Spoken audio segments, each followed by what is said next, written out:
Now, Adrian Newey, the most sought-after engineer in Formula One, has been signed by Aston Martin in a deal worth up to £30 million. Let's get more on this. We can now join Craig Slater. So, Craig, just explain to us why Aston Martin over the likes of Ferrari, Mercedes and McLaren. Yes, it's a little bit of a surprise on the face of it, albeit it's not a surprise now. This is one of the worst kept secrets in Formula One. And as Adrian Newey arrived here today, it was, "We've been expecting you, Mr. Newey." He arrived in an Aston Martin car, very much James Bond style. Is he licensed to thrill in Formula One? Well, I guess we'll find out if he's still got that magic over the next couple of years. It probably will take him a little while to make his presence felt here at this team. But yes, might he have gone elsewhere? Might he have been helping to extend the Bond metaphor? A 007 times world champion Lewis Hamilton win that 8th title at Ferrari. He decided against that ultimately, and I think a number of reasons. One of them, he is being made a shareholder here, so he's got skin in the game, as he put it. Also, he is getting to work with Fernando Alonso, who along with Lewis Hamilton is one of the modern greats and a truly great driver, which Newey has a proper grasp on. But I think the third reason here is the potential to build this team into something else. Ferrari already have a great history. Aston Martin as an F1 team, less so. But the building blocks are here, as Newey explained. Very flattered by the number of teams that did approach me, and had discussions with some of those teams, not all of them. But in the end, it became a very clear and natural choice. Be involved as a designer in motor racing has been my ambition since the age of 10 or so. I've been lucky enough to achieve that. I think it would be an exaggeration to say I've enjoyed every single day of my career, but the well over 90% has been hugely enjoyable.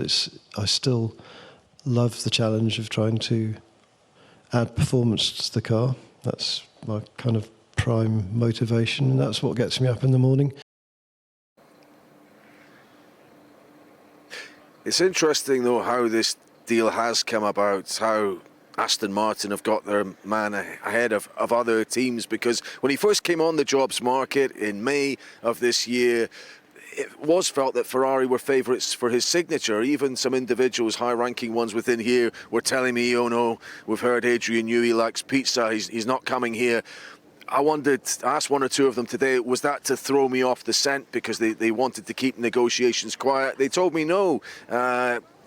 Genuinely, that was what they believed. I think the remuneration is a factor. If you read Adrian Newey's autobiography, he does make the case that what teams are prepared to pay for his services is a reflection of their interest and appreciation of him, and perhaps feeling underappreciated in his last few years at Red Bull helped hasten him to the exit door there. This is the man, ultimately, Lawrence Stroll, the team owner, the billionaire owner at Aston Martin, who stumped up the cash to bring Newey here. And that's right, the figure you've quoted is, as I understand it, although the team are saying nothing officially, more or less the case. A basic salary of $25 million per year, that's around about £20 million. But if you factor in bonuses, winning races and championships and so on, then that could rise to £30 million a year. Additionally, he has this shareholding in the team, so he's in it for the foreseeable.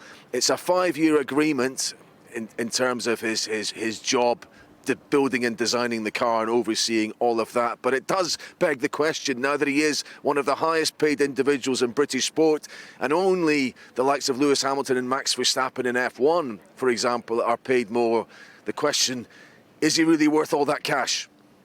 I can tell you Adrian is a bargain. So certainly I've been in business for, oh my Lord, show my age, 34, over 40 years now, and I've never been more certain it's the best. It's not an investment. He's a shareholder and a partner. So it's the best partner I can bring into a company. We intend to be around here a very long time together.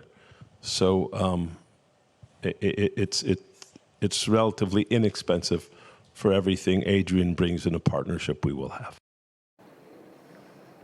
Yeah, funnily enough, Lawrence Stroll was one of the reasons people thought Adrian Newey wouldn't come here, because he's seen as an interventionist team owner, part of the old school, and we know Newey is someone who likes to get on with the job himself. Newey, interestingly, today said that actually was a plus point in his mind. He likes the fact that he deals with the boss on a day-to-day basis and that the boss actually owns the whole operation. Of course, he does now in partnership with Newey himself. What a change Lawrence Stroll has worked here. He spent over £200 million on this technology campus.